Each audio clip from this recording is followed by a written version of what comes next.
This episode is brought to you by Audible. They're the world's leading provider of audiobooks with over 150,000 titles to choose from.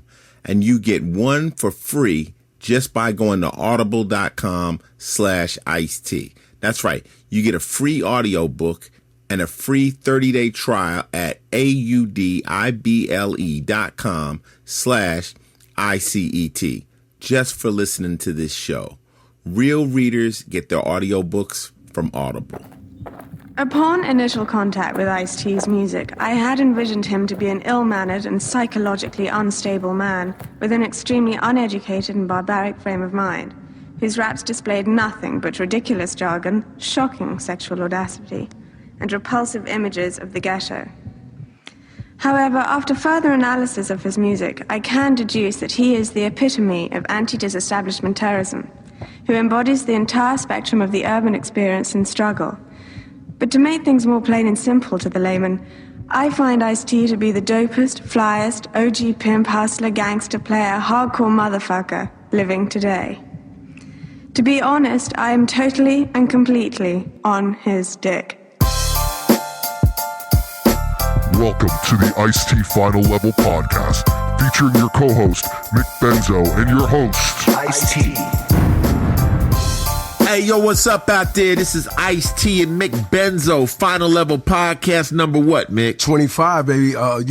Quarter, baby. A quarter's going down. 25 podcasts. Now, we are very privileged tonight to have with us on number 25, our big quarter, one of my favorite people in the world, because I met this guy way back in the day when I first came to the Bronx. We did a show At the Prospect Theater. And these guys were there, and for some reason we just clicked.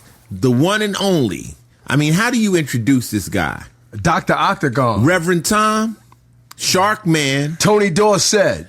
oh, Fly Willie Wine The Black Taster, Elvis. the one and only Cool Keith is in the building. What up, Keith? I'm here. Where you at? Where you at, baby? I'm here right now, talking to the podcast right now and, letting everybody know what we doing up here. I was introduced to Keith by my manager, George Hinojosa. And what was the first label you guys were on? What label did you do Ego Tripping on? Next Plateau. Next Plateau. No, but it was originally on DNA, International Records. Okay. So George was promoting records at the time, and he played me this record called Ego Tripping. And we'll talk about it during the music segment. That was with the group Ultramagnetic. It's Ultramagnetic MCs. Okay. And he said, listen to this record and tell me what you think. Mm-hmm. And I said, it sounds like they're talking about Run DMC. And he's like, what? And he said, it sounds like, because I'm a rapper. I'm decoding it. And I said, this shit is unique. This shit is different. They don't sound like anybody else. They had the substitution beat and, and I heard the first words come out their mouth using simple back and forth, the same old rhythm that a baby can pick up. And I was like, I think this is a diss record on some underground shit, but it's done Not before diss was dissing, though. No, but it wasn't a diss. It was just them saying we're going to come another way. So we're very blessed to have my friend, Cool Keith from the Art of Rap, Dr. Octagon. We can name him so many names. Shark Man, Reverend Tom. I party with all of them on different occasions. He's on the podcast. So, Cool Keith, you ready to do the podcast with us? You know the format. Yeah. And here we go.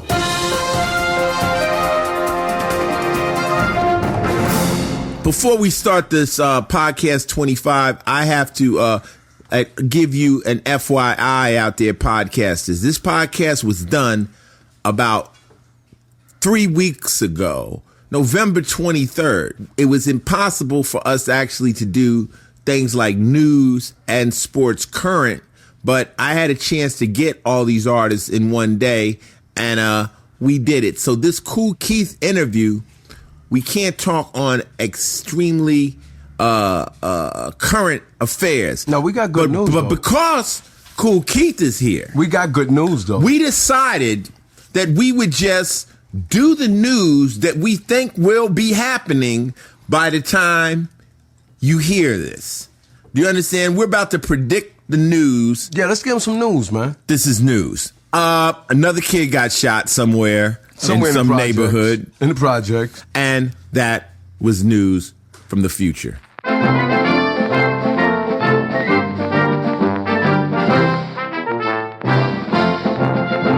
Okay, let's do sports from the future. This is sports. How do you do? The Knicks, once again, have lost. But Carmelo making a lot of good shots, though. Carmelo's making a lot of good shots. The Knicks lost, and Carmelo Anthony scored a lot of points. Another night, 5 times in a row. Another night. Did the Jets win? Jets ain't winning nothing. The Jets are just wearing green. That's all. They just wearing green, and that's it. The Jets are just wearing green. Green means money, but they sure ain't winning no money. How did the Giants do? We already know the Raiders. They probably right now haven't won a game yet. I mean, it's been rough being a Raiders fan for all these years. I tell people I'm an LA Raiders fan. No, and I'm gonna say one thing too. Like, I mean, people go to the Garden, right? The tickets are very expensive. Yeah. Now, the new thing is, we're so fashionable about going and pay a lot of money to see people lose. I mean, you got rich people. Like you take Spike Lee. Okay. He sits on the court side every game. Every game. Them tickets are probably like 5-10 G's. But is that the style to sit and watch a team lose all year round? Well, since we are doing sports in the future, I'm saying I thought it was a style to go watch a team win a lot. So, and you're paying good money for a seat. Guess what? But I'm saying they still charging arrogantly for a seat to watch them lose. How arrogant can you? No, I'm saying how arrogant can you be though? Since this is sports in the future, maybe Spike Lee didn't show up at a game. No, Spike he's still there. He's still showed up. Kidding me? Still at and he's throwing his towel. He's getting texts, and he ain't even on the team, though, Keith. Yeah. Well, you think Spike can play basketball? No. No, Spike don't know nothing about nothing in the NBA. He don't even got a basketball digest. He don't even know about like prior, he don't even know about, like the pre, he don't even, I don't think he know about Willis Reed or nothing. I don't think he got that much experience of a team. Speaking of the Knicks, I was at Mohegan Sun. I was out on a car rally, and we ended up going up to the Mohegan Sun, and I'm walking, right? So I'm moving through the crowd, and people are trying to take pictures and stuff. Now, the thing about it is when you're, for lack of a better word, the celebrity thing, nowadays everybody wants a picture. I love the fans. I love it. But you can't get nowhere if you actually stop to take pictures. You can't actually You're not being rude. You're just trying to move. Yeah, because somebody will turn, picture turns, then you're taking pictures with people that don't even know who you are. They just like, somebody's taking a picture, I got to take a picture because they Instagrammed out. But I look to the right, and I see people taking pictures, and it was Walt Frazier. Oh, shit. Walt Frazier, Clyde from the OG Knicks. Taking pictures? No, getting his picture taken. Okay, well, yeah. This nigga had on a pimp suit. This nigga had on a paisley-like flowered Walt Frazier, suit. he get a lot of good things made. He's a fly motherfucker. He's like, Keith get his shit made like that. No, I'm just saying, Walt Frazier get a lot of stuff made. You get your shit made too, Yeah, but I'm saying Walt Frazier got. He's known for that. No, I spoke to a guy downtown at a material store. He said, Walt came in and bought like $3,000 worth of material. Not even the suit. He don't just the material. Just the material. Keith, remember what we said? And I said, did he make it here? He said, nah, he took his material and went somewhere else. Keith, remember we used to tell bitches we don't wear shit off the rack. Yeah. So Walt is making this stuff, but it's maybe less modern though. He's still making a little outdated. Yeah, he's making his tailors a little less modern because you can go buy one of the with the modern suits of Zanidi, Armani and stuff. Right. But he's making it look more. I guess he's making it cheap. And them guys is on HD film when you see them on them TV shows. It's another dude in the NBA. You ever see that other white dude who wear all that stuff? To wear the colors? No. But that stuff shows on HD, don't lie. You can see that the stitching ain't right. Right. I mean, I think Walt is making the 74 stuff, though. Well, Walt he's sticking to his patterns, though. No, I'm saying, hold on. Keith, could Walt call you and get your tailor to make the suits for him? No. I mean, Walt is doing a little bit. He's sticking to his El Monroe time. He's making the stuff from the Earl we ain't Monroe being time. disrespectful. No, We Willis just Reed, saying. he's just keeping his stitching Dave DeBuscher time. Bill Bradley. He's right. We keeping it at real. the time. But I think if he probably upgrade to maybe a modern tailor, he can just because Walt be wearing some plaids. I know you see the plaids. And Look, stuff. let me tell you. I walked up. I seen Walt Frazier. Hold up, pause. So I see Walt Frazier, and he had on some ill clothes, but he was much taller than I expected. I met Earl Monroe too before, and I was like, "Wow, it's Walt Frazier, right?" So he looked the same, got the sideburns on, and I'm like, "This motherfucker probably might not know who the fuck I am, might not know me from a can of paint." But I was such a fan growing up of Walt Frazier, the Pumas, and everything like that. And I said, "Walt Frazier," and he pointed at me. He said, "Ice." And I was like, wow. Just the fact that somebody I idolized actually knew who I was. Maybe he seen me on Law and Order or something like that. I was starstruck for a moment. I was like, okay, wow. Then I had to go eat dinner. But I didn't really was not able to get into his stitching that close. I didn't know about his tail. Well, you can see it from far away, though. Nah, but like Cool Keith said, there's HD on the TV. So we see that the stitching is kind of like outdated, man. No, well, Walt can make a suit, but I'm saying is the modern technology of a suit built. Is, Keith, you can I see think it. he's making a soup, not a suit, though. A suit. All the colors in there. Yeah. Now I agree with Mick on that. I agree with Mickey Benson. Walt is using a lot of colors in the mix. Now he rocks plaid a lot? No, the material Walt is buying, he think is in style. Oh. Now, it's not his fault. Walt is just buying a lot of material from the 74 that he's making suits now in 2000, whatever, with a guy, but he's bringing the guy his 74 material. Maybe he's got one of those tailors that just won't let him go. Like, oh yeah, like I want to keep you like the I mean, tailor that loves you and stays real close to you. But you can't tell him nothing though. But I give him credit. He is making an original suit. But I've seen Walt with a couple that I say, Walt, I don't know, Walt. Somebody should have told you the mirrors was lying this morning. But you know what? That's Cool Keith's version of sports, and it turned into a fashion segment based on Walt Frazier and the material he's buying. And this is the best we can do for sports because, like I said, we're forecasting the future. So we're saying the Knicks lost again. Carmelo scored, and that's gonna keep. That's we got that. Secure, and Walt Frazier is a fly motherfucker. I seen him in person, and Ice-T got starstruck. Super fly, and that was sports. Okay, yo, this is Final Level Podcast number 25 with Dr. Octagon, with Cool Keith, with Dr. Doom, with everybody, man. The Black Elvis is in the building. And Ultramagnetic MC Ultra. Cool Keith. And this is movies. Right. Keith, I know Keith's seen some good Tell me one movies. of your favorite movies. I like Leatherface, basically. Leatherface had all types of patches and tape to make one face. Like when you saw the movie, he had pieces of a face. When I seen a dude with a sewing machine sewing his face up together, I was like, this is a goddamn good movie. Because this motherfucker had a sewing machine. He had a dirty singer, a beat up singer, but old school singer sewing machine. But he was sewing his face like he would. His thing was to get pieces of other people's face to make his face. Right. I was like, this motherfucker is the greatest. How many times have you watched Leatherface? I watched Leatherface a lot of times. I just was it was just great. The movie effects. It was in a lot of tricks, and it didn't have all these computers, and it was just raw. Now I know when you say the word raw. And I liked. I know Mick had to see this too. I did like the original.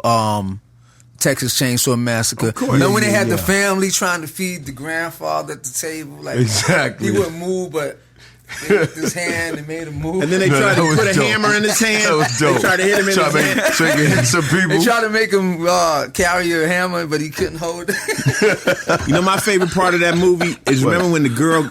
Now we're talking about the original Texas Chainsaw Massacre, where the girl got up. Ran up the stairs and ran right out the window. Like she just ran up the steps. Yeah. Didn't stop, didn't dive. Just. But did you see? I'm out of it's here. funny though. People didn't detailedly see what was on the plates at the dinner table. What was on the Brain. plate? They had ears and Brain. stuff. And People's body parts. But people would still. If you wouldn't pay attention in the movie, you getting high. You just think they having regular eggs and bacon. But if that was a detailed look. Because you can that could have easily went right by you. Chainsaw Massacre. If that would have easily went by you, but if you looked on their plates, they had little ears and. Are you telling me I got to watch the original Texas Chainsaw Massacre again to see that part? Yeah. When the family was at the table, they had family dinner. They had, family dinner. They had little things on the plate. Now you've been on tour a lot. Have you ever been in a place that you thought might have been cooking people? Like I've been down in Texas. I was in a town. We stopped. And the guy was the sheriff. He was the mayor. He had a restaurant. He had a jail in the back of the restaurant, like it was one of them one-horse towns. He was a judge too? Jail? Everything. He was everything in one spot. And I'm like, you motherfuckers is probably cooking niggas too in the back. Like, have you ever felt uncomfortable? Well, I've been in some of them hotels that seem like that movie, No Vacancy. You seen No Vacancy? Yeah, No Vacancy. And you sit, you're in the room, you like, somebody gonna come through the next room through them little doors and shit.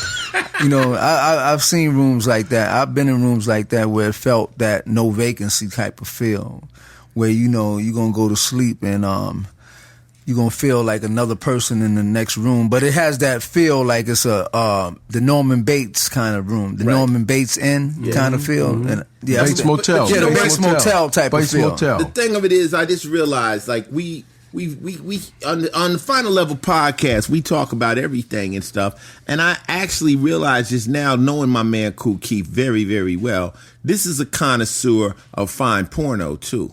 Yeah. Oh yeah, he knows that. And but he doesn't like the same porno you like, No. And so, like, what do you think's going on in the porn scene right now as far as the movies? Is it going downhill, uphill? I think it's going downhill right now because I think before they had a lot of more people coming out on the recruits were more upgraded now. It's like now they running the same people now. Mm-hmm. You got your stars that are hot, but they still kind of common star. Like, Gina Jameson is like... She's still making movies? Well, I'm not no more, but I'm saying they're using girls at the same caliber. It's no unique person no more. Remember they used to have every month a girl might come out with orange hair or a girl come out next week called Pinky. That it'll be more trendier because you see a new person. Right. I think the advertisement of the new girl that comes out every month, because every girl had a distinctive look. Mm-hmm. Remember, you'd be like, "Oh, this girl, a blonde girl came." No, I don't remember, Keith. I wasn't as deep into porno as you. Well, I'm saying what about? No, but what he's saying is, he's right. What do you know, Mick? John Holmes and them, they were big people. John Holmes was when you was 15. Yeah, but I used to work on 42nd Street at the theater called Victory Theater. Oh, you on worked in the porn 42nd Street. I worked in the first thing I heard at 9 o'clock in the morning was,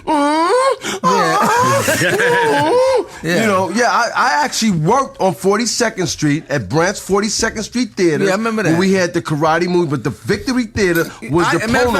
I used to go check the movies out. You know what's funny though? Come on, man. I'm quite sure you've seen a lot of dudes come with long trench coats and sit in the back by themselves. Like that's when the movies was like you said, it'd be empty. And I used to get in fights over that though, Keith. Yeah, you get. I was told to walk down the aisle and make sure they ain't jerking off. And then I flashed the light on them, and it was like they was fucking a bitch. They would jump up to fight you. Man, the fuck you doing? I'm like, listen, bro, you got to get up out of here with that, man. Was the day I know you. That's when people used to come and sleep in the movies. You pay your fare, come on, man, you go take a nap. Man. Okay, so we going back in porno.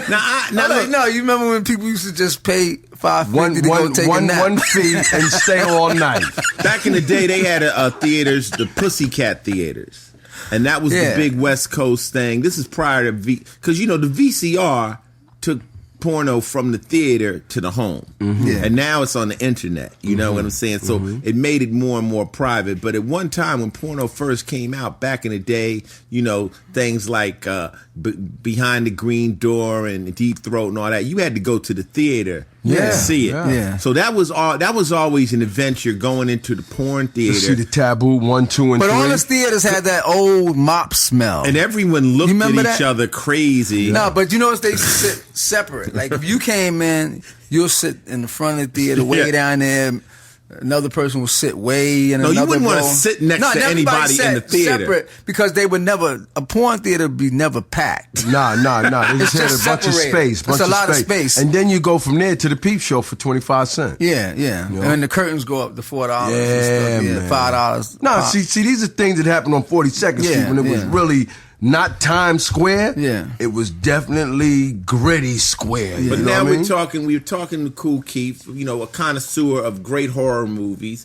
I know he's definitely a connoisseur of all levels of different porno. I remember one time I was with Kool Keith and we was in LA, and Kool Keith had a card, and we were at the mall. He probably don't remember this, but we was at the mall, and you know, he was talking to the girl. He said, you know, hand the card. He says he's a nude photographer.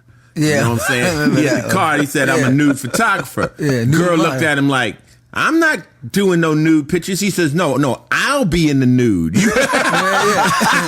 I'll be butt naked. You can take the picture. I'm a nude photographer. Yeah, I remember that. I remember I made little cards up. Yeah, we segued from the movies into porn. And that is movies, man. It's movies. It is a form of movie. So your overview of the porn game now is gone downhill. There's no more stars, and it's all on the internet anyway. And that was movies. Hey, yo, this Final Level Podcast with Mick Benzo and the infamous Kool Keith, who's liable to say any motherfucking thing. This is Don't be shocked. Don't be shocked. There's Kool Keith there's only one in the world. Keith, what's on TV right now? This segment is television. Well, you got a lot of shows, reality shows, basically. How you feel about that? It's a lot of crying. Everybody's crying. A lot of people got onions under their eyes. Everybody's a big crybaby, you know. So it's the shows look like they everybody's shaking up, everybody's crying and breaking down emotional. It seems like that's supposed to be the thing about the shows nowadays, is everybody has to cry. Have you seen any show that stuck out to you? No, it's no show that really stuck out. They got that other show called Date Naked. That was pretty. Oh my God, Dating Naked. I'm saying Date Naked was that's a little more better than all that's these other shows. That's the kind of shit you like, though. Well, that was cool because it's different. Every other show got the same crying and the same crying. Mickey, do you know about Dating Naked? Nah, I don't watch that shit. Dating Naked. Let me break it down. No, Dating Naked is like you go out and meet the person naked. And y'all have a regular conversation. That's TV. No, y'all go have ice cream. So you watching porno on TV now? It's not porno. Well, it was something different. It was just something different. I necessarily didn't have to like the show, but it was a change from all that crying and everybody. And, how you feel about Dating Naked? Would you go in there? No, I wouldn't go on Date Naked. But I'm saying I might go in there though. You never know. I mean, it depends if you know. But I said I wouldn't go on Dating Naked. I might go. But I saw people. I saw it was kind of. They was having a little. It was just different. You know. I guess the guy that did that just wanted to throw a monkey wrench in the whole reality show business. You know. Yeah. You're gonna straighten it all. Yeah. out. He was just saying. All the other shows is crying. They all had crying on there, and everybody's throwing a fit, and everybody's emotionally breaking down over a man, you know, and that seemed like that was a common thing. You know they got Naked and Afraid, where they're in the woods. Ooh. Naked. You seen that one? That's a reality show? Yes, surviving. People go out in the woods. They drop a man and a woman in the woods with nothing else to do but for naked. survival? For 21 days. Survival of the naked. Is that survival of the naked? Then they got naked real estate, Mickey. Naked real estate. When naked business people meet. Yes. See, they have a whole bunch of. Well, at least they moving up. They saying, see, they ran out of reality. They had, they had the rap. They had the housewife. No, they had garbage. What? They gonna come out garbage man housewives. Housewives are all the garbage men. Police housewives. So now the they gotta mob do it all butt housewives. naked. Football players' wives. Baseball players' wives. Soccer team wives. Army wives. Army wives. You know, Fireman wives. Fireman wives. So naked in the phrase. They like you said, they changed. So like you said, they probably gonna do. They had to switch on naked football players' wives. Naked football players' wives. Naked baseball players. This do it all naked. They should do naked baseball players' wives now. Because they are naked. They trying to get money. Just do everything they ever did naked. They tried to run with every concept they could, but they ran out. Mm-hmm. So now they got to do animal wives. They still haven't done the Cool Keith show. They still haven't done the why haven't they done the Cool Keith reality show? Now they do animal wives. That's different. I mean, the gorilla's wife at the zoo, his girl. Keith, why haven't they done a TV show on you? I don't know. Are they scared of my concepts? I think they would be scared of my concepts. What would a Cool Keith show be like? I'll probably do my thing. Probably like 90 girls living in one house cooking breakfast. 90 girls in one house cooking breakfast. 90 girls living in one house on their own floor, but I live on one floor by myself. But they live on one floor by themselves. And what happens? I just come down once in a while to see who's crying, and then I go back upstairs and I slam my door. Somebody will be crying on your show too. No, Wow. I just go there, be crying because I never come down. And I'll lock the refrigerator with locks. You don't eat? You don't feed them? It's called Find the Food. Oh my God. I just be like, my thing is when they cry, I just lock the refrigerators. Hey, let me tell you people out there, if you listening to podcasts, if you got anything to do with reality television, if you want a show that's going to hit, come get Cool Keith and just videotape this nigga. Just hang with him on the adventures of Cool Keith. I always said we should do a show. I have an idea for a show for you. I'm not going to give it away, but using all your characters and all that stuff. I always said this dude right here. But I don't want to interact we laughing with and them. joking. I don't want to interact with them though. I want to stay in one room and close the door. I just want to. I want to put a little. You know, I want to do put a little window. Would you talk? I want to put a little window through my door. Would you talk to him like Saw? Like Saw that voice? Yeah, like Saw. Like I just talk to a loudspeaker. Set up a speaker out that goes out to the living room. But I don't want that. Mean you don't. That mean you don't have no interacting at all with them. You don't see them. They just like the Wizard of Oz. You was behind the curtain. And you just tell them tasks things and stuff like that, and you don't never be seen. No, in all actuality, but you can come down once in a while. Keith, I think that anybody out there that got any good sense should give you a TV show because you're a motherfucking TV star and they just don't know it. Right. And it would be called Cool Keith Upstairs. Upstairs, that never come. I come down once in a while. And that was TV. Yo, this is Final Level Podcast number 25 with Mick Benzo and the one and only Cool Keith. This segment is one of the favorites on the show. It's called I'm Not a Hater, But I Hate Shit. You know what I hate, Mick? What you hate this week, baby? I hate this whole Ebola shit. I hate the fact that, they're trying to terrify people with Ebola. We know where Ebola comes from, but I think that, it gets too much hype as far as the whole United States thing, and I think it can be solved simply by getting the correct doctors to Africa. Does it come from Africa? Yeah, it comes from Africa. And I talked to an African brother the other day, and I said, yo, man, what does the Ebola say? He said, ICE. There will always be Ebola as long as people out there eating bushmeat. Bushmeat? And that basically means the people in Africa, these poor people, are eating stuff that we normally wouldn't eat. Maybe they eating bats. Maybe they eating things from the jungle. Right. And this disease reportedly comes from that. All diseases usually come from poverty. They come from... Yeah, right. Yeah, they had the monkey. Right. They had the monkey thing too. Yeah, it comes from like smallpox. All that comes from poverty, which ends up being, unsanitary situations. Right. I just think that right now, every time you hear something, there's an Ebola scare here in New York with somebody at Bellevue with it, I think they're just, necessarily just blowing it out of proportion. Well, why would we bring them from Africa over to the United States and not treat them if they have it? If we can treat it, why don't we send a few of our people over to contain it instead of bringing it into the United States? Well, you know what?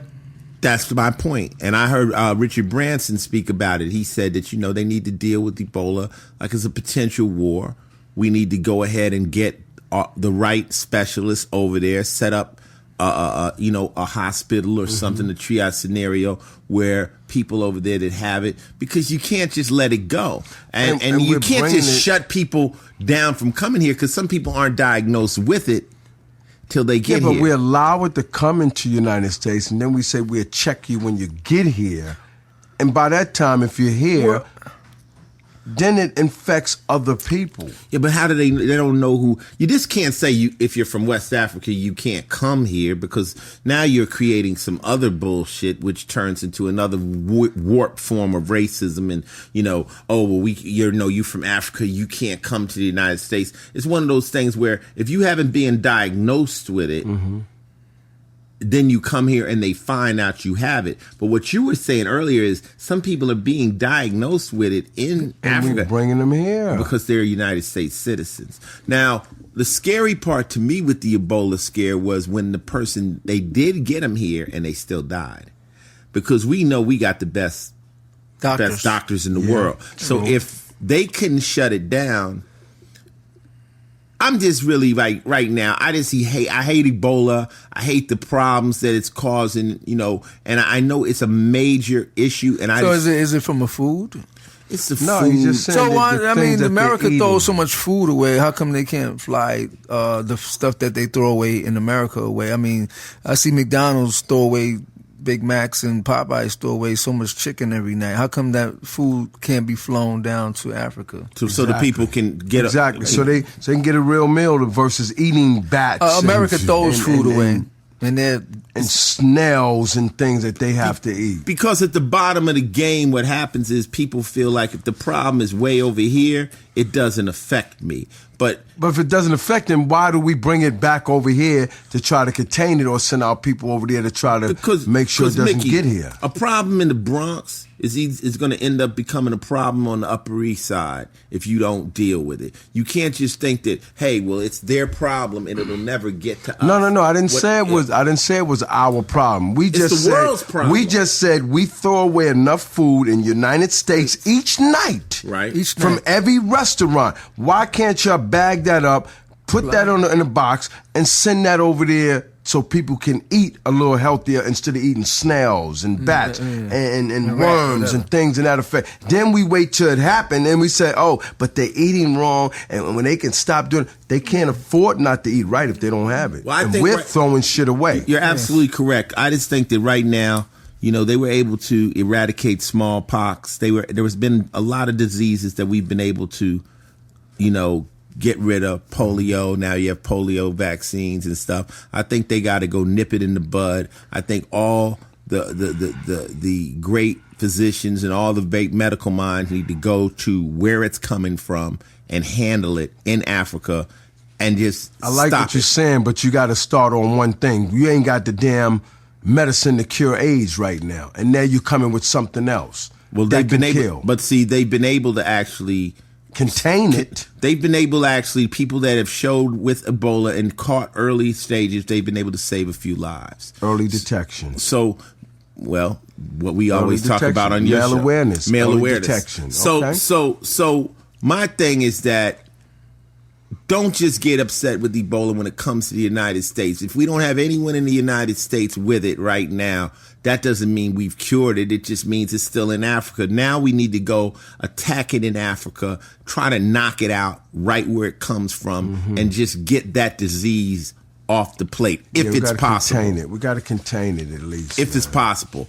And I hate the fact that, people seem like they can't handle the problem when they know it's just money. it's this aid and let's go get Ebola off the map before, because that's a serious disease. Let's help human beings, America. Just Google the Black Plague, Google typhoid, Google smallpox, and see what those outbreaks ended up costing. Millions of people died. So you just want to wait. Yeah, or you're going to wait until we have a full-blown epidemic. I hate that shit. I'm not a hater, but I hate Ebola and the way they're handling Ebola. Before we get into the music segment, let's take a second to talk about Audible. You can get great titles such as my new Dungeons & Dragons book, Comrades at Odds, A Tale from the Legend of Drizzt, my autobiography, Ice, From South Central to Hollywood, and Prodigy from Mobb's Deep book, my infamous book. Audible is a longtime supporter of the podcast, and you need to check them out. They're the world's leading provider of audiobooks with over 150,000 titles to choose from. You can even listen to audiobooks anywhere. They have whisper sync technology to make sure you never lose your place when you switch devices. It even lets you switch between listening to an audiobook and reading an ebook on your Kindle. That's the business. For a free audiobook and 30-day trial, go to audible.com/iced. That's audible.com/ICET. You'll be saving money and you'll be helping to keep the podcast free. Thanks again to Audible.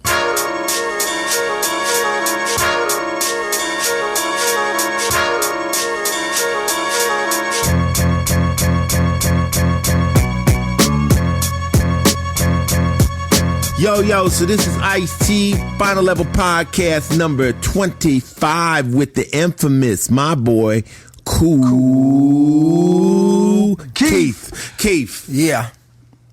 Most people came in contact with you through Ultramagnetic MCs. Was that the first time you ever recorded?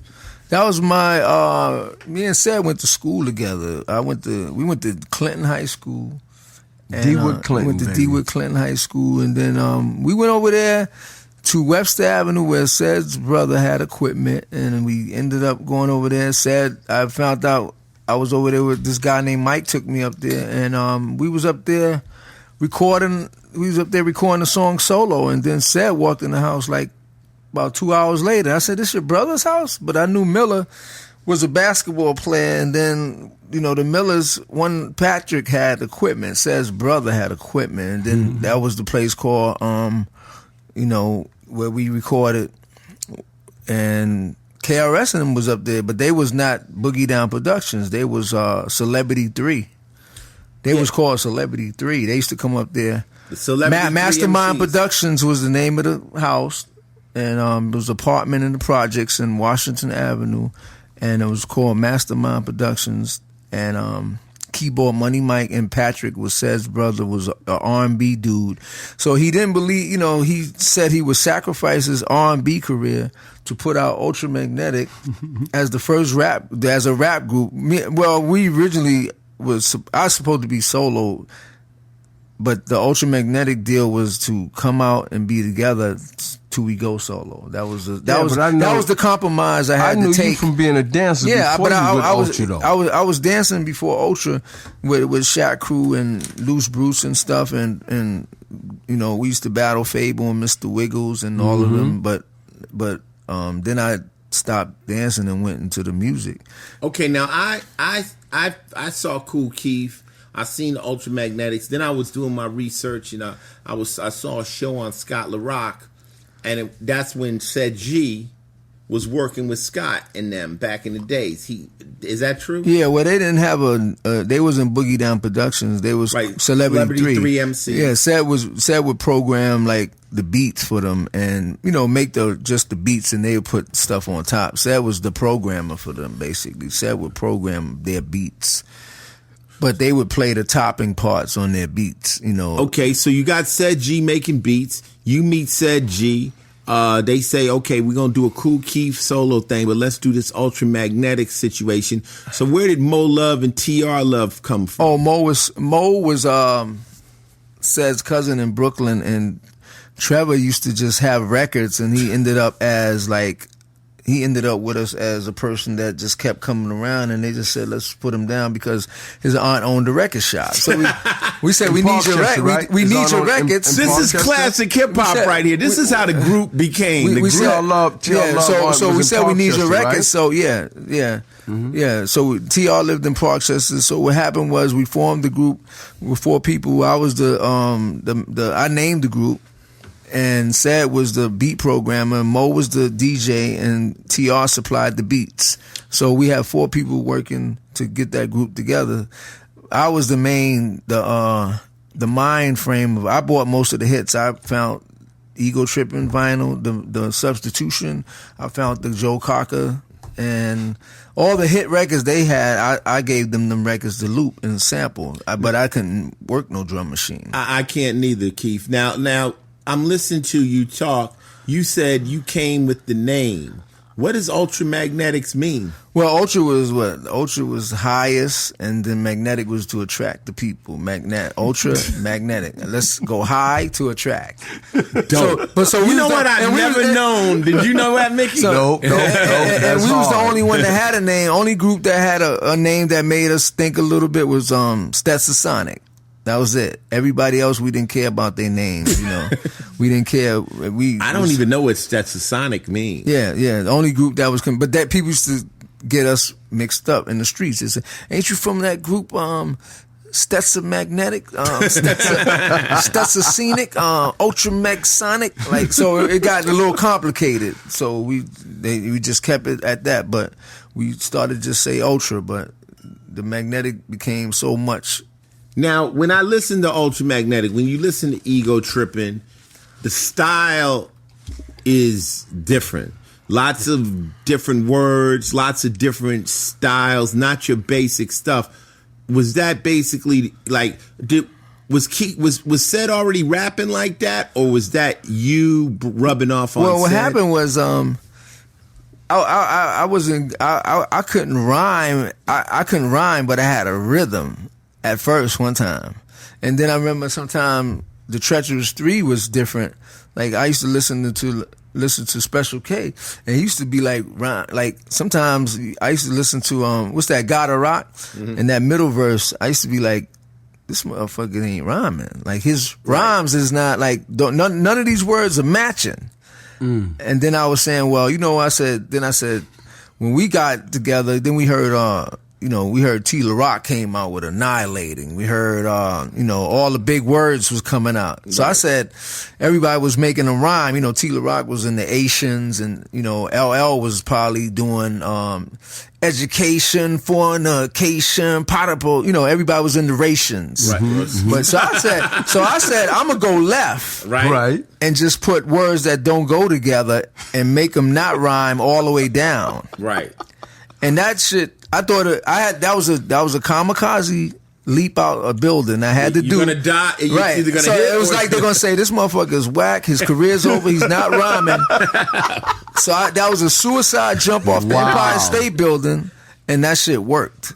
Right. And people was like, "Yo, this motherfucker is not rhyming on the song," and the shit got hot. Like, what is a word for? Because it was so fucking like retarded that people was like, this motherfucker's using 80-foot words that don't go together, and he making this shit fit. Well, you know what it is, Keith? Hold up. In poetry, and I'm gonna say this word wrong, but it's a thing called iambic pentameter, which basically means with poetry. Now I know that I didn't say the word right, so none of you motherfuckers even try to correct me, but you know the word I'm trying to say.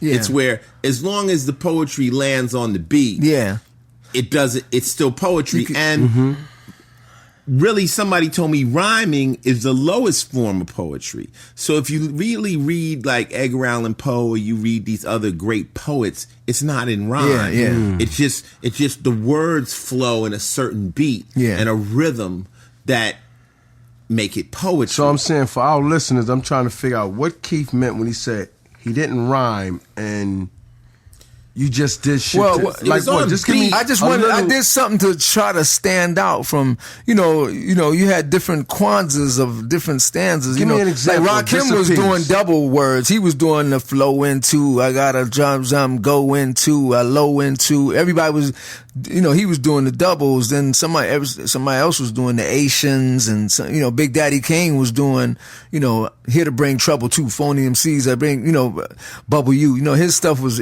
ending on the ends, and right. So I was like, I gotta get in there somehow that where they'll be like, this is retarded.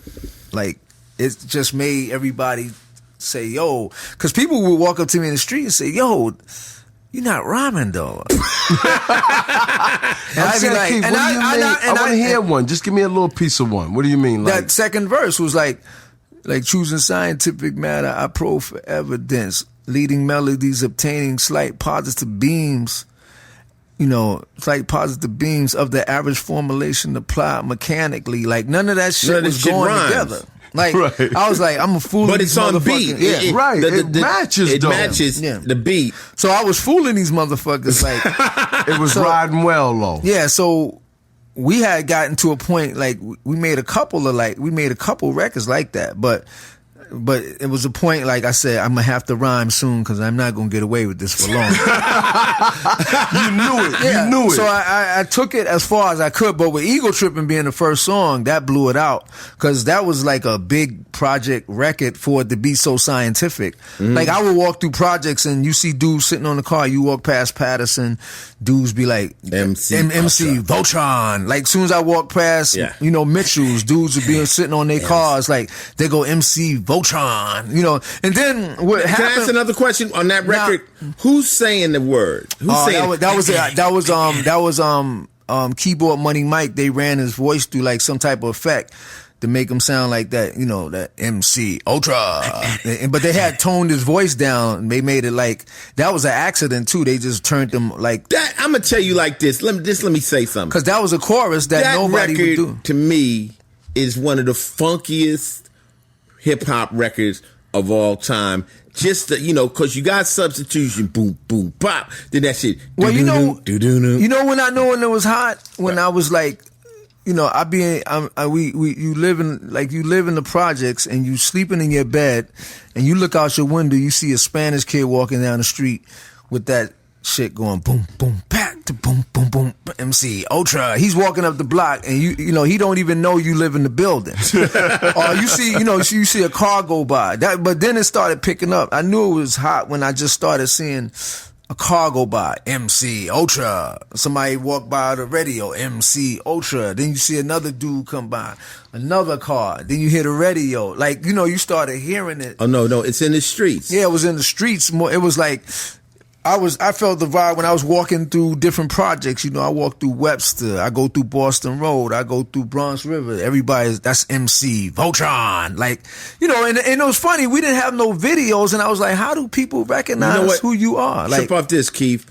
Yeah. When I came out to New York to do my first album, Eric B and Rakim had just dropped, and I was in Harlem, and every car that went by was playing. I came in the door. I said it before. And that's what we wanted to try to like. And it was everywhere. And I'm like, wow. I said to myself, that's a hot. I can contest to that. That record was playing everywhere all day. And that's what made us...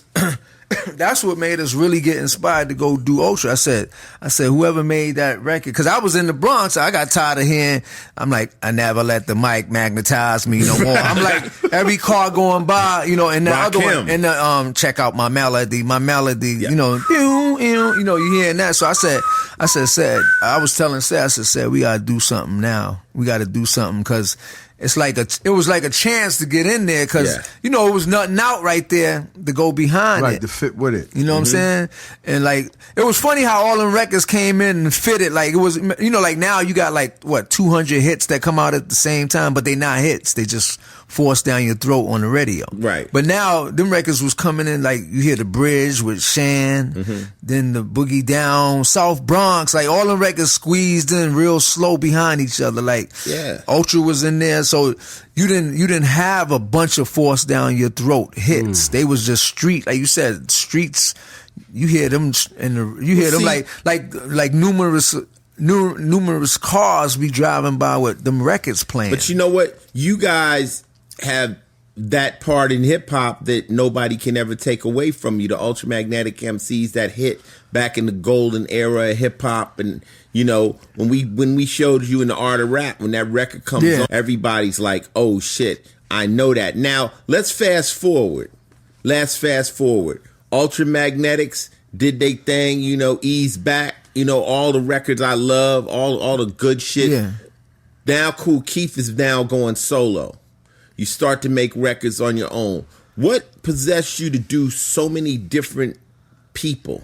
Well, I had to leave Ultra because my work ethics, which I had told Mick a long time ago, my work ethics was so amazing, and you know I was a workaholic. You know, I wrote so many projects that I was so behind. I had to name them different things so to get them out. And you did the Sextile album in L.A. Yeah, when I came to L.A., I had the feeling of being in L.A. The album was L.A., the cover was L.A., like the whole background of L.A. And you know, it's funny, when I went to L.A., I didn't feel like an underground rapper at all. I felt like I had a major record deal, but I was underground. But Sextile, you know, when I saw you out there, I came out there, when I did Sextile, I felt like I was signed to like I was Usher or something.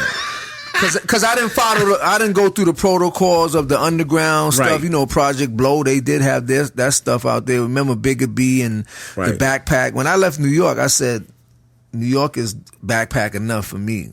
If I go anywhere else, I'm going to go higher. Mm-hmm. But I didn't do the underground of L.A. I was in L.A., like you said. I was living the Sextile album, going to Century Club, and like you said, buying me some clothes from the Beverly Center. Like, I took that album more like it was a accomplishment. Okay, the next thing you know, I get a call from these niggas, and at that time he was hanging out with my homie Pimpin' Rex, who had sung the Pusher Man hook, and they say, we got a concept, we're going to do this thing called Analog Brothers.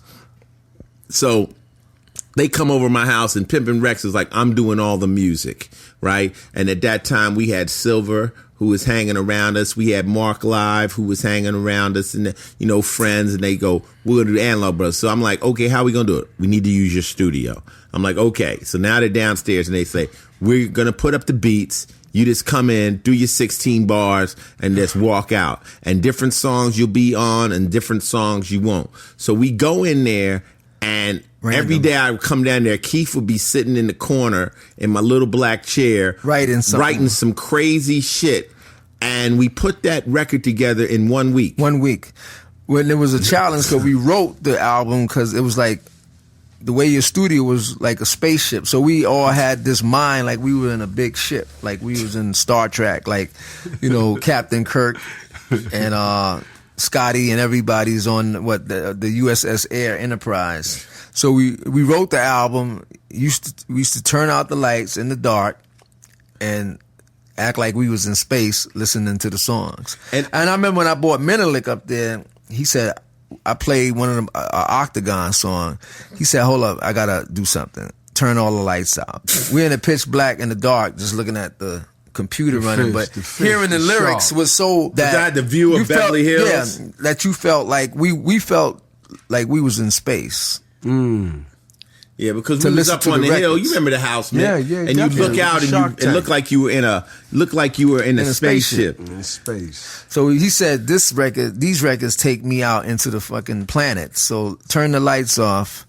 I remember that we mandatorily turned the lights off when we started playing the records because it just gave us a feel. But then the album was great. We did the album. It sounded We did so the album wild. cover. Look, check out this. So I named the album.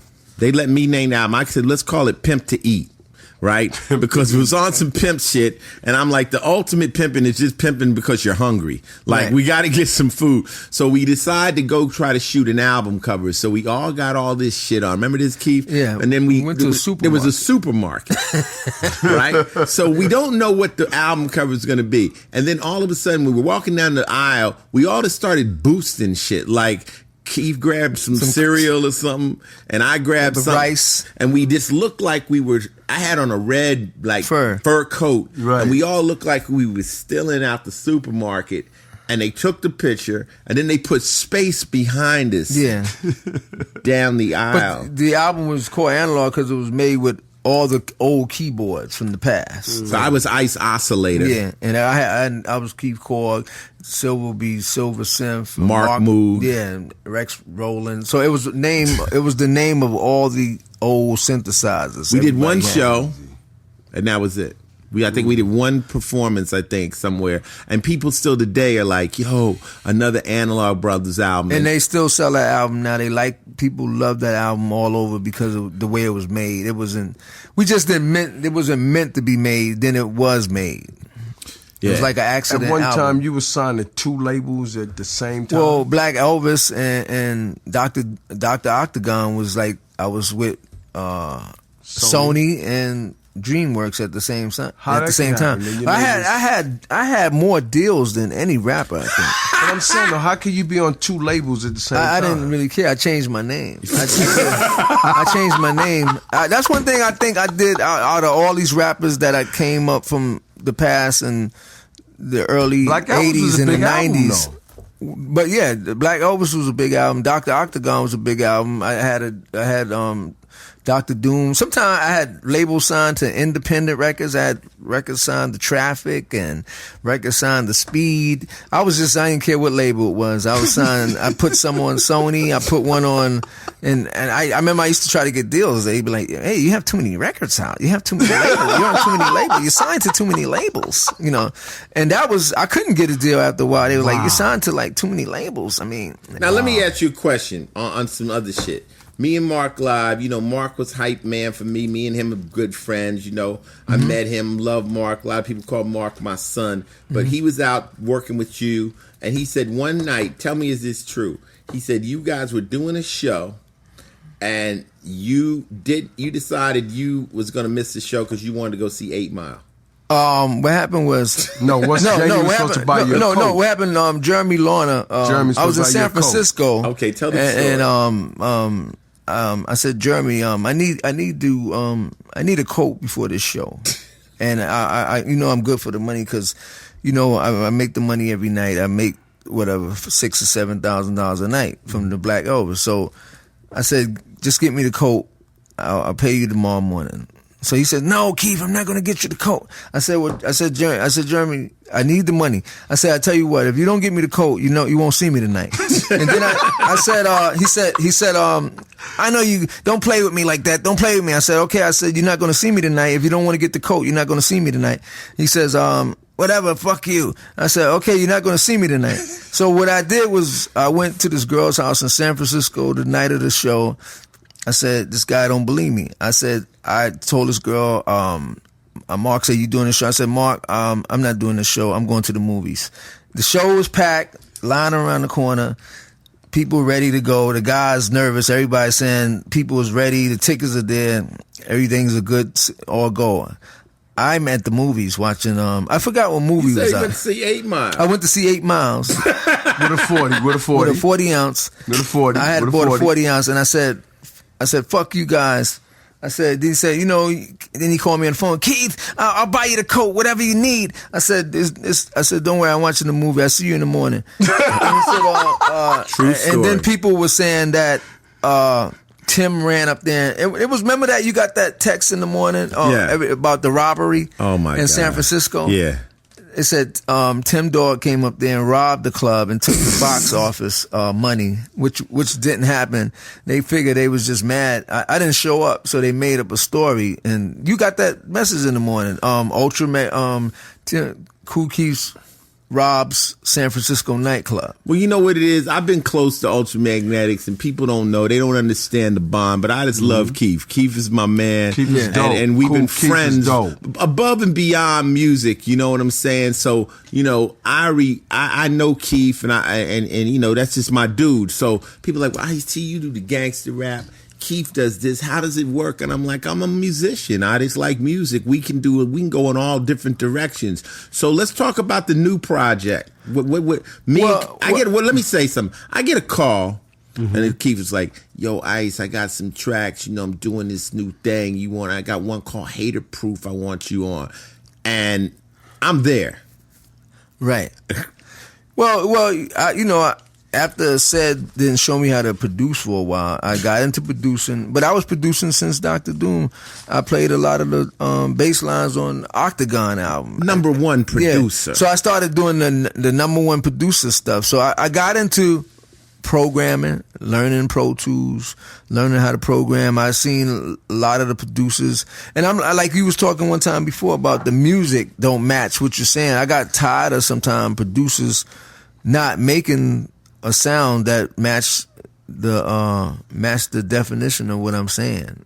Like I wanted to, like you said, James Brown is the best example when he made remember he made that movie with the God, remember what was it called? That gangster movie, Black Caesar? The soundtrack matched the movie.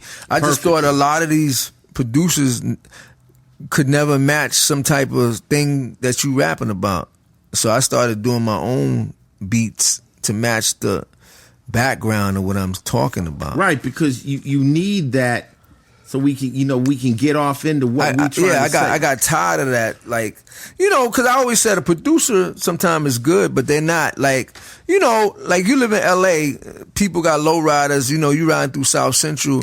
A person in another state sometimes might not feel your feel. Or you getting off a bus, you just came from grimy New York, and then you landing in maybe a sunny city, and a producer got a beat. He's making a beat for that sunny atmosphere that he's in. But you might have got off you got on the plane and flew off from like 0 degrees. Somebody got shot. Somebody got thrown off a building. You ain't ready to hear that type of environment of music. So since we did do some songs together, I think we should try. Can we debut any of that stuff tonight? Of course. Okay, now we're going to go off into this song me and Kool Keith did. It's called Hater Proof. Mickey. Song 1, Ice-T and Kool Keith. Hater Proof. Check this shit out. Number one producer. Cadillac 16. Hater Proof. Cadillac 16. Hater Proof. Cadillac 16. Hater Proof. Cadillac 16.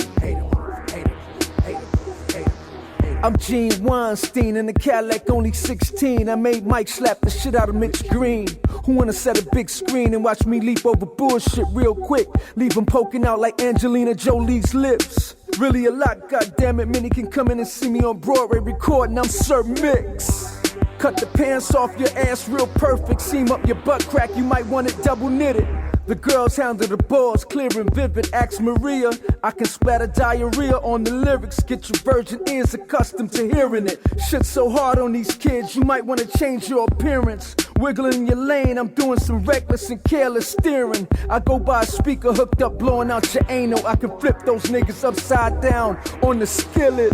Burn cash up in the stove for 75 minutes. 6 million crispy, bitch. No gimmicks. Bored as hell with a rabbit. Eating carrots. Holler back if you live in it. Action right hand glove holding the soap dove. I deserve the benefits. I choose to put harsh words in them generics.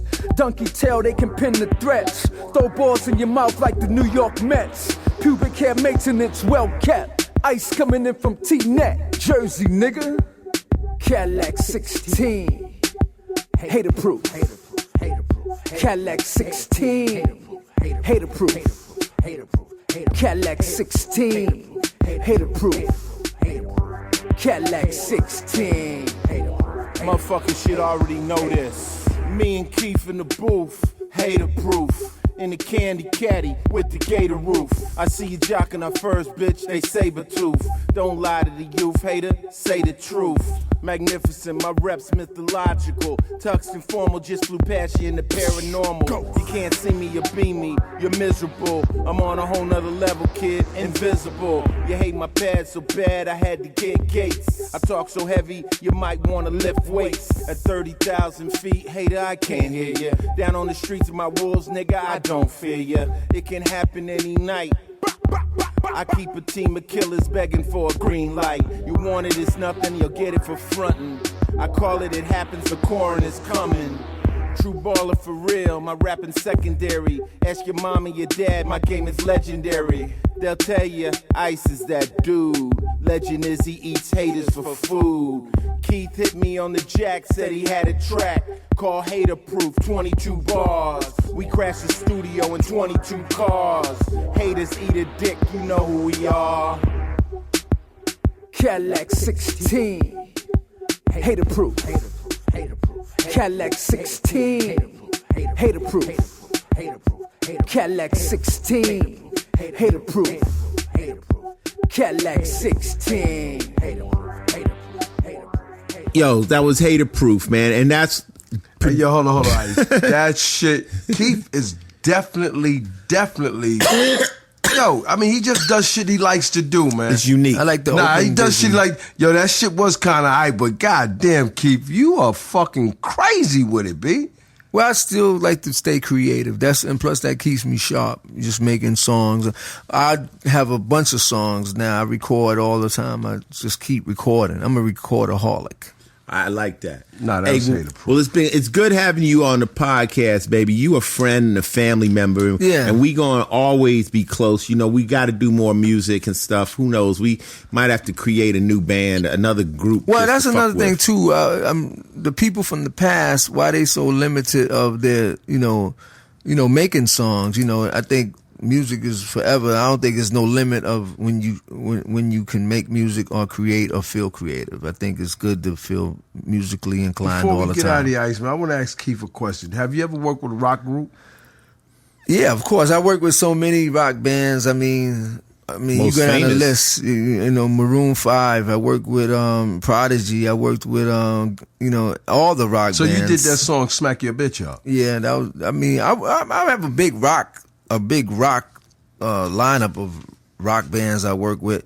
Hopefully I get on the body count. Hopefully I get on more of these rock bands. I think I'm the only rapper that kind of crossed into the. I can go on a rock tour and do my whole catalog. Well, Dr. Octagon kind of was crossed over into that rock genre. It draws a rock crowd for some reason. Definitely. I don't know why though. Well, because it's Dr. Octagon and Menelik. It's crazy shit, And but why did a rap album? I'm deeper than everybody. I got Dr. Nagato. Do you know what Dr. Nagato is, Mickey? I don't know what that one is. That was Octagon spelled backwards, and it's another album. That's another fucking cool kid special. Dr. Nagato. You know about that, Dr. Nagato. I know about that, and that's what's up.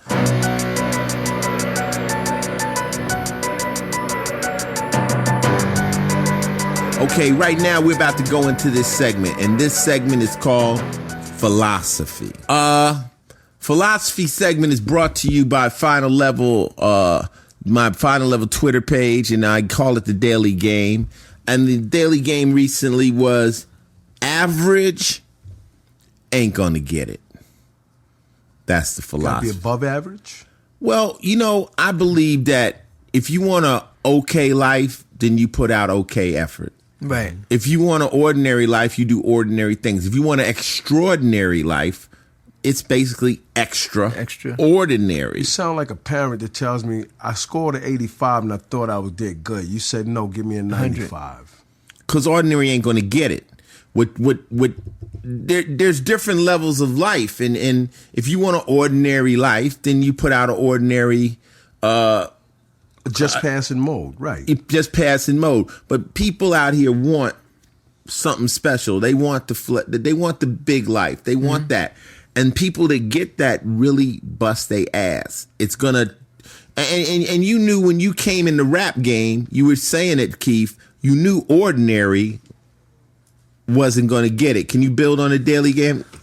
Yeah, I mean, I found out that me making music when I was in LA, when I was with the Octagon Project and, living in Los Angeles, it gave me a different sight when I left the Bronx. I mean, when you leave the things that you used to do, then you go to restaurants and stuff that you thought you would never go in. it was a challenge because things made it seem like, well, I wouldn't walk in this restaurant if I was living another way. Mm-hmm. But after you did that, you feel like you used to that. So you don't have to do it no more. Like you went into a restaurant that you thought you would never eat in. You went into a restaurant that you thought you would never open that door. You felt you couldn't afford it. You felt But you also said earlier that the reason you left Ultra or moved on was your work ethic. Oh yeah, what I think what we're saying here is, I understand what you're saying is once you leave the ordinary, it's hard to go back to the ordinary. But what I'm more talking about is your conditions, your effort, your effort. The just saying instead of getting a B or A, let's get on the people that think they're going to win by being average. I was challenged by everything that I did. Like, I mean, I have to admit, honestly, everybody that was around me when like you said, when I made the funky ass cover. I remember I showed you the record going through the girl's booty. Like, I had people down in that stuff. Like, you know, I had people around me down in every little thing that I made, every cover, you know, every thing that I wanted to do. From the shirt to advertisement to me being Dr. Octagon, people said that ain't gonna be it. To the way I was rhyming, to what I was gonna wear, cape, whatever. Everybody shot it down. But the reason you're known is because you're not different. Ordinary. Right. You made it to the Dean's List, baby. That's the A+. You know one of my favorite Kool Keith quotes? What's that? He told me something. He said, he probably don't even remember, but he told me, he said, if you want to be original, look and see what everyone else is doing, and don't do that. You know, you know, it's like try to find. And I tell rappers and I tell people all the time, try to find your own lane, and then you're gonna have to do a little bit more than what everyone else is doing if you want a little bit more out of life. Yeah, like they scared to take a chance. Well, like I said, when I did that first rhyme in my life on Eagle Trip, and that was taking a chance, and they were scared to be unordinary. No, you far from ordinary. I'm saying they were scared to be more. They were scared to be that person. They were scared to be that person. You know. How did the rest of the group feel? Okay, you guys, I'm gonna do this record. We're going to put the hell of a most funky beat on in the world, but we're not going to sound like anybody else. A matter of fact, we're not going to rhyme. What was the room? Was everybody with you, or they thought that was suicide? We just went in like suicide. We went in suicide. We just went in like we always get ready to get on a plane and jump out. Like, you dope, we just said we going to do it like this. I respect Kool Keith, nigga. You unique, brother. People got to respect it. Mike Tyson You made it to the Dean's List, baby. You're on the Dean's List. Mike Tyson said one time, he said, people don't pay to see normal. You know, have the courage to be unique. Have the courage to, you know, don't do what you see everybody. You don't have to dress like everybody else. I look at, like, even fashion and stuff like that. You got to take a chance sometimes. People were scared to, like, you know, everything you did was different. Even the records you was making, you said you didn't care. Some people don't want to take a chance. They just feel like being safe is the best way out. Well, like I even say, when you watch even something as stupid as what's the ones where they sang the contest? No, the contest. Voices? The Voice or whatever they always say. Yeah. You know, you took a risk. Right. Why wouldn't I? You know, you took a risk with that record. That's what people respect. They respect risks. They do not respect you doing something safe. Ordinary. Like if I came out and sang New York by Frank Sinatra, that's not going to get me normal. Anywhere. That's normal. We expect that. Take it someplace I haven't heard it. Do something that they don't think you're going to do, and do it your way, not the way it's done. You done it your way. You did it the Frank Sinatra way, Keith. You did it your way, G. And you know what? And it's dope. So today's philosophy is ordinary is not going to get it. You are going to have to be extraordinary, or what I said is it's just basic. It's what just about not enough. What about somebody that's ordinary and they think they're different? Well, no, I think like a lot of artists out there are ordinary, but they think they're different. They're ordinary. They can think all they want. They can think all they want. We twisted the daily game. It's really average is not enough. Average not enough. Average is not enough. You got to be above average. That's why I said the Dean's List. I don't need an A. I need an A+. If you're a pro football player, those guys are pros because they're not the average football player. They are above average. That's where the winners are. You have to push past that average thing and take it to another level. Mm-hmm. That's the key, and it requires a lot of extra work. Mickey will tell you. People always come at Mickey, and they say, well, ice this, ice that. And Mickey says, that man works. Works hard, B. Earns everything he got. What I told you earlier, nobody never gave this motherfucking nothing over there, B. I know Ice was went through a lot of stuff. Earned it all, from B. the past. You know, I mean, we talk, but again, daily game, let's make the Dean List, man. Yeah, average is not going to get it. Hey, yo, this is Ice-T, Mick Benzo. We are doing the Final Level Podcast number 25 with Cool Keith, who is on the line. Hey, this is Salome from LA. Hey, Salome, what's happening? What you want to talk about? Yeah, I wanted to talk to Cool Keith. I'm a really, really big fan of yours. I love your music. It's like super hot and like fun and like some really like weird, sexy shit I can like listen to like with someone I'm dating and like give them some ideas and, you know, we can laugh it off at the same time. I love your music so much. Right. Well, I guess my albums are always turned on through a friend, huh? Like it's always like something like that. People get onto it from a boyfriend or a girlfriend. My music gets through very intimately through people, you know? Totally.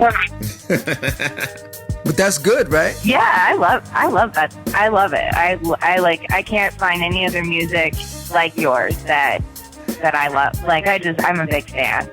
Mm-hmm. What do you have a favorite record? I like the Dr. Octagon record. Oh shit. With Dan the Automator. Right. Yeah, that's a one-time thing. That's like a classic album that I have under my belt also. Dr. Octagon. Blue Flowers is a big record for me. I mean, yeah. And I like Dr. Octagon. It was a masterpiece record because even what was that like 3000, you know, that one Earth People, that was made with the Houdini sample under it. You know that, you didn't notice that, right, Ice? Nah. The drums, you know, Friends. The drums is on Earth People, you know, that's the drums. Yeah. Well, I know that Dr. Octagon record with Menelek. I mean, the one thing about that record I know is crazy. Is it possible to do it live? Like with a band or something? No, like certain records. The way you guys were talking on it. Can you reproduce it, or was that just a one-time thing in the studio? I'll try to do it again? Yeah. I don't think I could do that again. I think it was the vibe and the feeling. You can't do a show with that album. No, you can do a show with it. I perform it and stuff. What songs can you perform off of there? I mean, I'm always doing "Girl, Let Me Touch You." I do "Blue Flowers." I mean, I used to do "Earth People" and then I forgot the lyrics. Sometimes that album goes in. That album goes in and out. It goes in and out of your brain. We're remembering because we wrote so advanced. Wow. No, it's crazy. It's crazy. That's what I got. Because people could remember something people could remember something easy.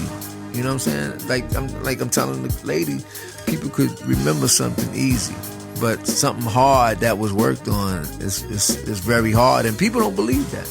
Well, that's cool. I went out with Keith, right, and we did a Nike private party, and the female were yelling out, "Do the record, drink my piss, drink my piss." I couldn't understand it. Well, I have a lot of bizarre records that people tend to like. Okay. Well, you're one of those ladies, am I correct? No comment. No comment. Hey, well, thank you for calling into the podcast, all right, and giving Cool Keith that love. We appreciate it. Hey, I got a question, though. Can I ask a question? Sure. Okay, so I have a question. So I'm trying to, get into this industry where, I, go on dates with people with more money and standing in society than I have. and that kind of thing. And I have one like major concern, which is how to like, because I know I'm going to be going to parties and whatnot, and I'm kind of concerned about how I can let people down that I'm not really necessarily interested in, or I shouldn't be talking to in a polite way. Whoa, pause. Okay, so what you're saying is you're out now, you're trying to make it. What industry are you trying to make it in? Like escorting. Oh, that's why she likes you. So what you're trying to say is you're out here doing your escort work and guys are falling in love? Yes. Well, that's a problem a lot of women wish they had. that they could go out with guys and every guy would fall in love. I mean, I think your job is basically very simple. It's strictly business. And, of course, if you got somebody that you're trying to hang on for more and more and more money, then you got to play the game. But, I think you know the answers to this. You're not going to let anybody down until you're actually done with them financially. Correct? Right. It's kind of like I went out with Busy Bee one night and they were serving us Moet and they ran out of Moet and Busy Bee said, well, you ran out of Moet? You ran out of Busy Bee. So I guess in your profession, when they run out of money, they run out of you. Okay. Right? All right. You take care, boo. Okay. Thank you. You're welcome. Thank you. Bye. Cool Keith, you got escorts calling you, asking for sex advice. Final Level Podcast, Mick Benzo, Ice-T, and Cool Keith. Who's this? Hey, this is Matt. I'm calling from Australia, so there might be a bit of a delay. That's cool. You got Cool Keith in the building. What you want to talk about? I was just curious what you guys thought. I'm a photographer over here in Australia, and I shoot live music, and I'm just wondering what you guys think is a good photo when you look back at some of the work that people have shot of yourself with Body Count and Cool Keith. What makes you go, wow, that's a cool pic of me, or that's a cool pic of that set? What's the cool pic of that? Yeah, when does a photographer really catch you the best? Like, when do you look at your pictures and go, that was dope? Well, you look at a cover, like Sex Style was a cover made with pieces that I made, and I took the pictures in my kitchen with the Cocoa Puffs. Like, that cover has won a lot of people. When you saw the cover, a lot of people think that's a bomb cover. People think the Black Elvis cover is great. I think it's just the colors. Yeah, and some covers are good. Too. Some colors go with an album, and some colors, like you said, even NWA when they was looking up, like when they did Straight Outta Compton, like you were getting shot and you were on the ground. Yeah, that was like, those are things that people look for. Like the Critical Beatdown cover was wow, I think a good photographer, first off, if he's doing a musician, needs to know their music. Like, take a little time, know their music. One of my best pictures I did, Mark Seliger did of me, was for the Rolling Stone cover where he put me in a police uniform. And that was right during the cop killer shit. And he said, right now the cops are mad at you. Put on a uniform. Let them imagine you. Let them imagine you walking up to a car with a billy club like this. You want to add insult to your injury and play with their mind. Then he took another picture of me where he duct taped my mouth, and he really wrapped that duct tape around my head. So, I think you as a photographer are an artist, and we're artists too. But the worst thing you do is bring an idea to an artist that they're just totally not with, and then push it. That's when you're going to lose that. You might say, hey, I got an idea, Ice. Why don't you stand right here? And I'm like, I ain't with it. You got to back off that quick.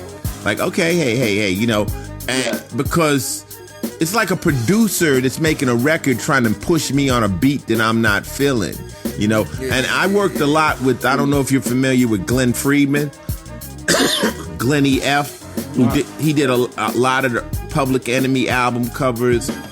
Ice Cube. He did the Power cover, and I believe that his pictures had as much to do with my early success as my albums, because by him being the guy that shot all the big groups, he shot Run, he shot LL, he shot Beastie Boys. My album cover looked the same as theirs, the same quality. So when people looked at it, they go, oh, well, he's in the mix. Remember you used to do the pen and pixel shit? Oh yeah, that was in for a while. That was a trick. The 3D, people hold their hand out or their hand look bigger, like it's reaching at Master P jumped that off, right? Yeah. Yeah, I think it's like important because I go into a record store now and you buy based off the cover like it was the days before the internet was around. Now you can just sample anything just by click and play. But it used to be you go in and it's like, oh, what's this Ice-T record or what's this Cool Keith record? I'll put it on a sick cover and then I'm going to give it a chance. No, that takes it back to what you said earlier, Cool Keith, when you picked up a Pono joint. The picture made you buy the product. Right. The covers meant something. The covers meant something. Yeah. And you know what? We just did a cover for the new Body Count album, and I did it Grindhouse, and it kind of looks like we're fighting zombies or some shit, and there's dead people in front of us, but we did kind of a cut and paste thing there. We had a great photographer shoot that, and Best Buy said they wouldn't show the cover, so they made me do another cover over it to blur the cover. So yeah, we got the blurred version here as well. Yeah, but if you pull that sleeve off, you'll see the real cover. But I think that's the key as far as any good photographer is kind of know the artist. Like people shoot Coco all the time, right? But the best photographers, they know what they want, and they know she's ultra sexy. She'll go hard.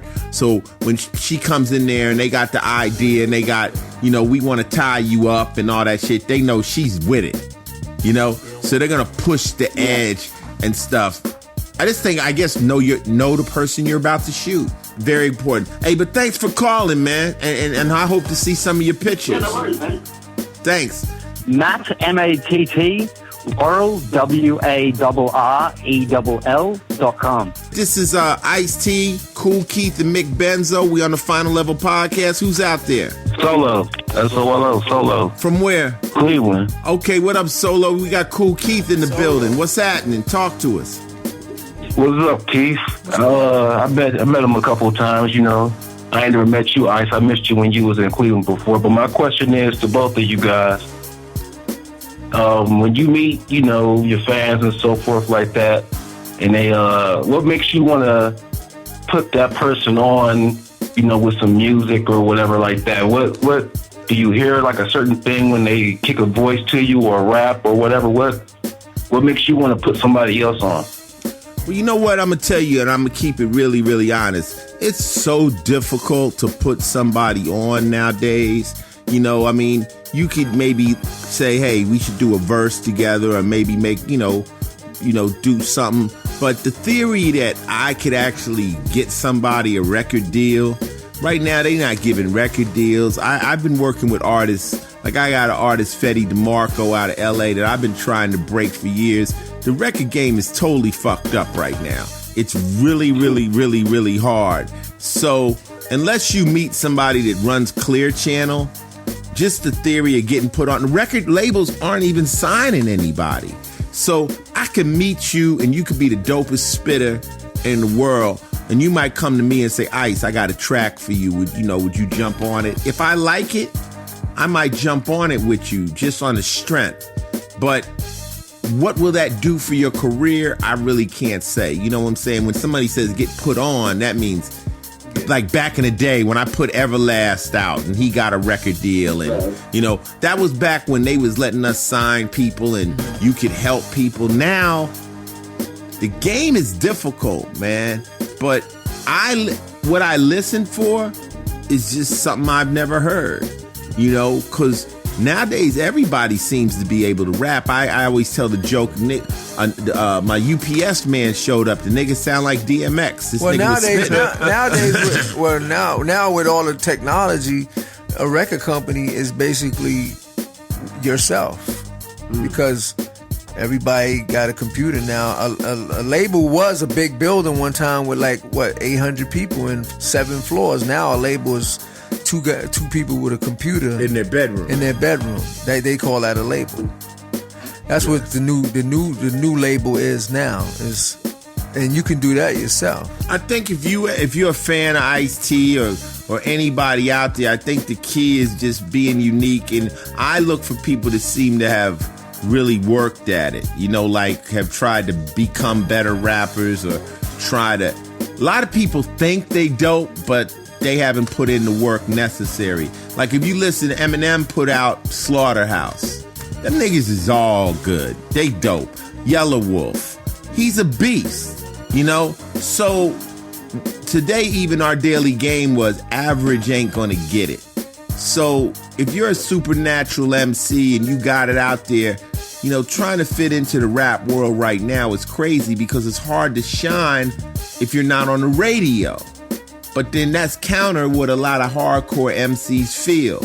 Yeah, you can be pretty much like, I don't want to say garbage, but not even really that considered good, quote unquote, and still blow up massively. I understand what you're saying. Yeah, I got another question for you though. Whatever happened to that, what y'all had, like that SMG or something? Didn't y'all have like something like that? Well, SMG was just a side project we did with Smooth the Hustler, Trigger the Gambler, similar like what we did with Analog Brothers, me and Kool Keith. A lot of times a few rappers would get together. Say me and Keith is sitting here, we just had Tretch on, right? Earlier. And we just say, let's do a record. So we'll just call the we'll call the shit.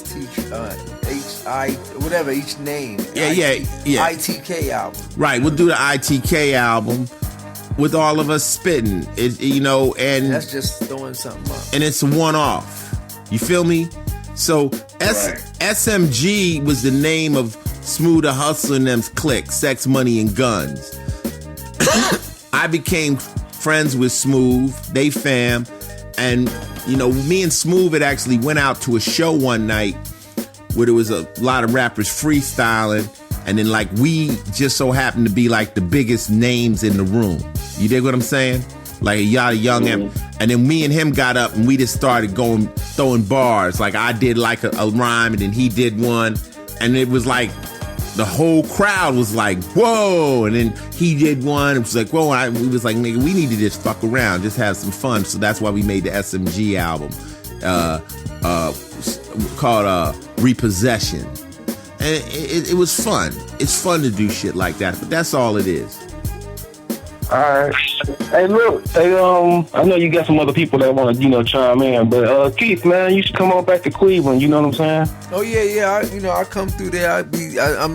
I still travel. I'll end up out there one day. I just stay traveling. But he's a traveling man. He's Mike will travel. I like you said. Like I said, I think I built a good foundation from all those records in the past. If I was coming out now, I think it's more whacker rappers than it's a way out of the good rappers. So that's what makes it hard now for a guy like you that may be good, because there's so many whack rappers out that's weighing out the good. So, but unfortunately, like people like KRS, they didn't lay a good foundation. They can tour forever and stuff like that.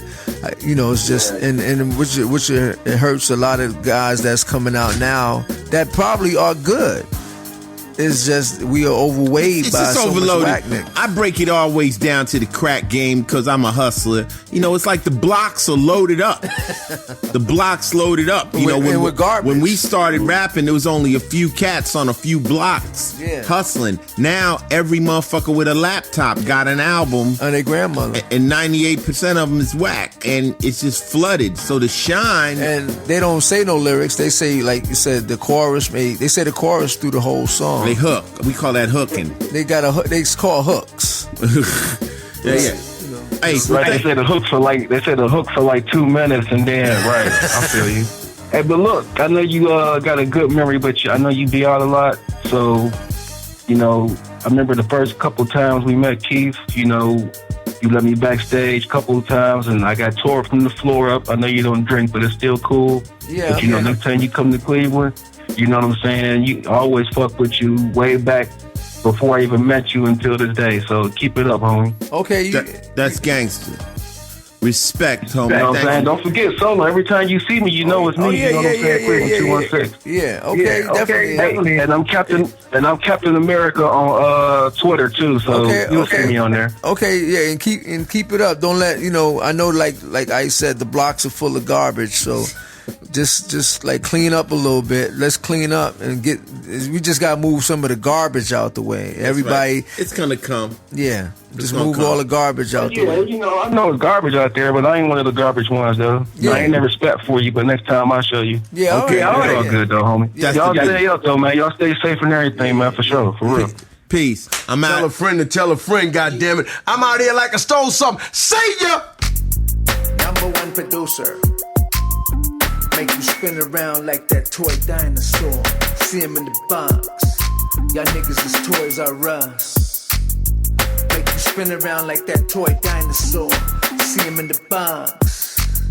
Y'all niggas is Toys R Us. Make you spin around like that toy dinosaur. See him in the box. Y'all niggas is Toys R Us. Y'all niggas is really Toys R Us. Motorcycle chopper, your chick jump over my dickhead and pop a wheelie. Love the jacket, she ride me like Moto Gizzy. First name Harley, your bitch call me Davidson. Rappers put the condom on my penis for me. Your women let me know what day to come. Who wanna play dumb? Watch your girl swing on the pole like a stripper dancing. Face the facts, she fucked 10 Carolina Panthers.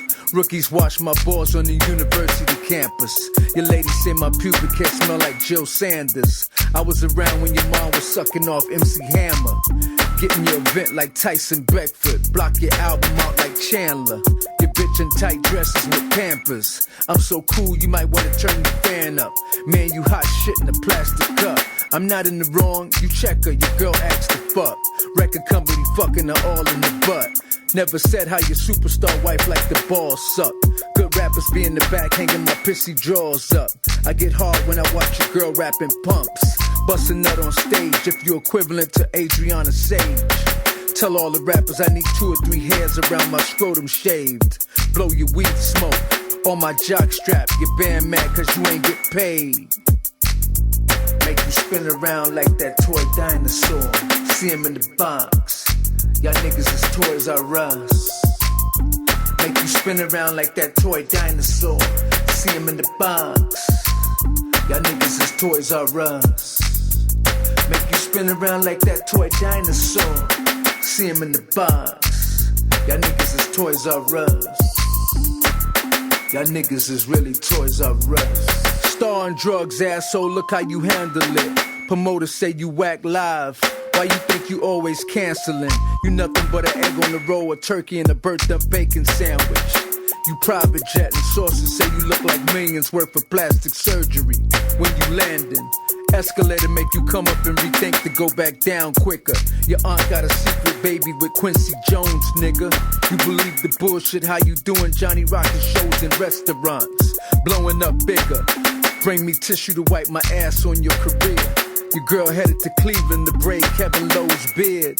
Your rap you put out on tracks got people depressed, laughing with tears. You just putting whack shit out you had in the attic. Cause a sorry label let you do it automatic. Watch your corny engineer with a checkered shirt and a ponytail. Pan of shit turd dynamic. I urinate on top of places you think is outlandish. Your wife is a hippopotamus, out of shape working for transit. Stomach hanging over the pussy. I see you in the station wagon, that's what you going to get. Woman with orthopedic clown shoes. Taking your girl shopping to get her funky pussy licked. Make you spin around like that toy dinosaur. See him in the box. Y'all niggas is Toys R Us. Make you spin around like that toy dinosaur. See him in the box. Y'all niggas is Toys R Us. Make you spin around like that toy dinosaur. See him in the box. Y'all niggas is Toys R Us. Y'all niggas is really Toys R Us. That's how I'm living. That's how I'm living. That's how I'm living. That's how I'm living. That's how I'm living. That's how I'm living. That's how I'm living. That's how I'm living. That's how I'm living. That's how I'm living. That's how I'm living. That's how I'm living.